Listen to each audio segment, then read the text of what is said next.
Sejujurnya saudaraku, banyak kita yang dari hari ke hari masih banyak meleset. Tetapi kita tidak peduli dengan kemelesetan yang kita alami. Kita ceroboh saudaraku, dan kita tidak benar-benar mempertimbangkan perasaan Tuhan. Semoga dengan renungan ini kita bisa disadarkan. Sekecil apapun tindakan itu, kita harus belajar memperkarakan dengan Tuhan.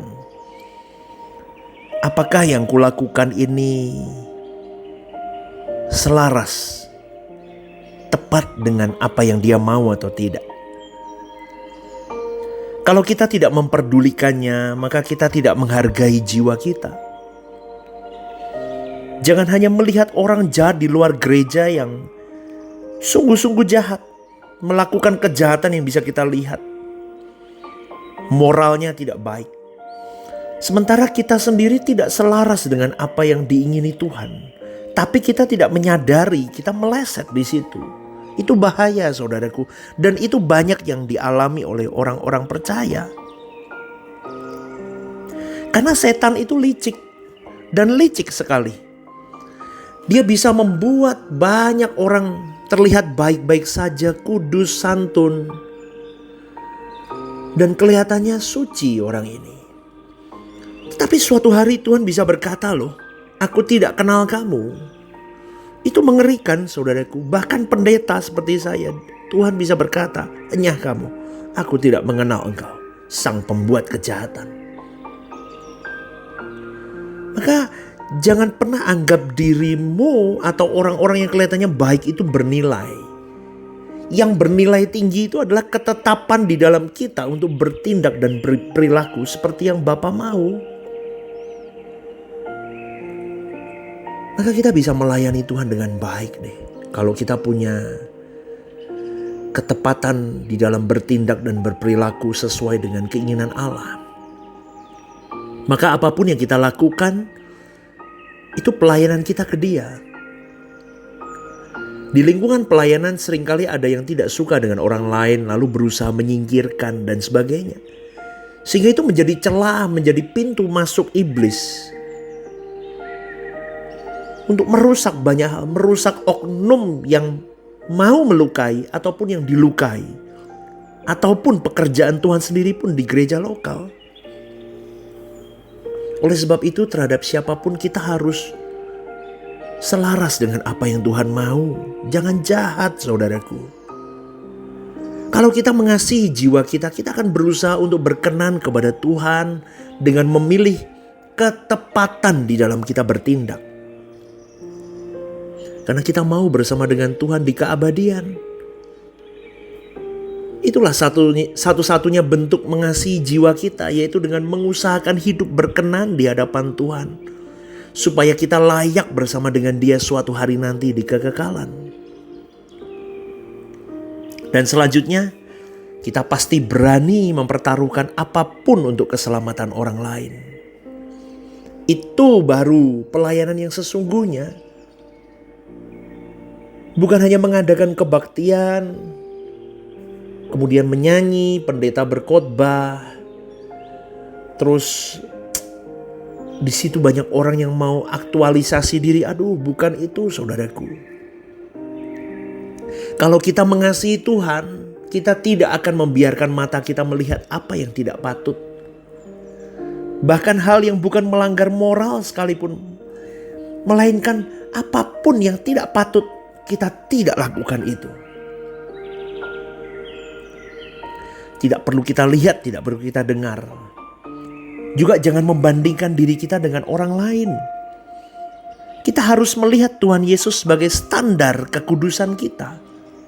Bapa ingin kita berjalan dengan Dia. Karena memang manusia dirancang sejak semula untuk berinteraksi dengan Allah. Saudaraku, orang yang meninggal dunia tidak bisa memilih surga atau neraka. Karena keadaan dirinya ketika hidup sudah menentukan hal tersebut. Orang berdosa tidak akan bisa masuk surga.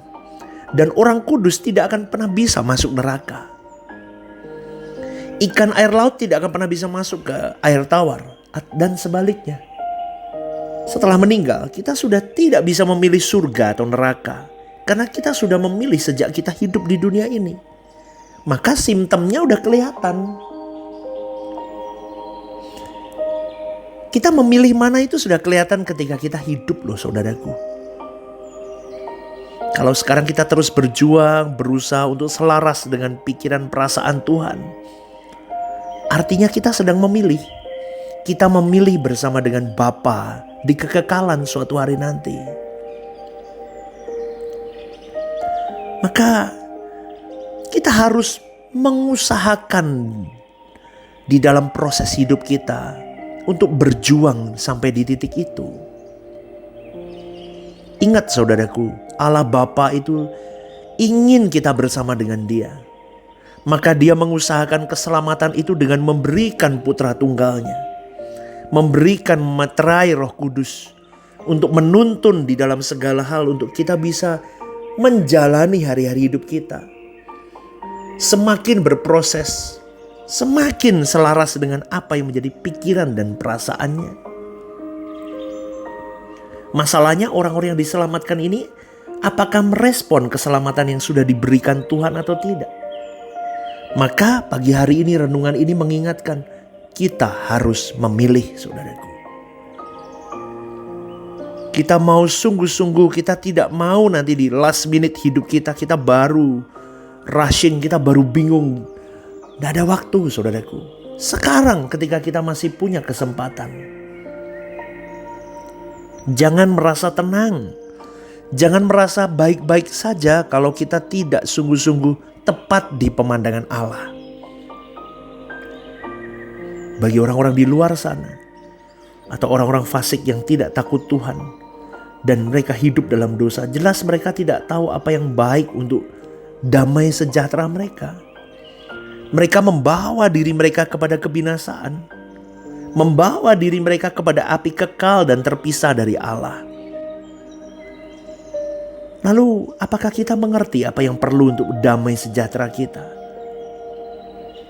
Satu hal, jangan membuat perbandingan dengan mereka.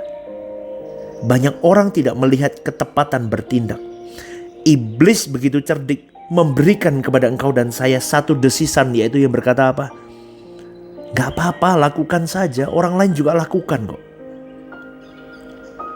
Maka tanamkan dalam dirimu, pikiranmu, jiwamu bahwa kita berbeda saudaraku. Kita harus berbeda dengan orang di luar sana. Kita harus berbeda dengan anak dunia. Amin. Karena kita tahu kebenaran. Tiap minggu kita diajar kebenaran. Tiap hari mendengarkan renungan-renungan The Message, kita dididik untuk mengerti kebenaran yang murni. Maka ingat firman Tuhan berkata, yang diberi banyak dituntut banyak, yang diberi sedikit dituntut sedikit. Tuntutan Tuhan untuk kita yang mengerti kebenaran sebagai umat pilihan lebih berat saudaraku. Kesucian dan ketepatan yang Allah tuntut kepada kita berbeda dengan anak dunia. Jadi kita mulai hidup setepat-tepatnya. Kita berjuang tidak ada dosa sekecil apapun, sehalus apapun. Sedikit ketidakjujuran, sedikit ketidaktulusan harus disadari dan terus bertobat saudaraku. Ingat, bertobat itu berarti komitmen untuk tidak mengulanginya lagi. Karena kelemahan kita adalah seringkali kita mengulanginya lagi, melakukannya lagi. Tapi untungnya Tuhan masih mau mengampuni kita. Itulah hebatnya Tuhan kita. Jadi jangan sia-siakan hari ini. Kita punya kesempatan untuk hidup lebih baik saudaraku. Ya, selamat berjuang saudaraku. Pagi hari ini pastikan kau dan saya menyenangkan perasaan Tuhan. Hidup selaras dengan pikiran dan perasaannya saja. Tuhan memberkati.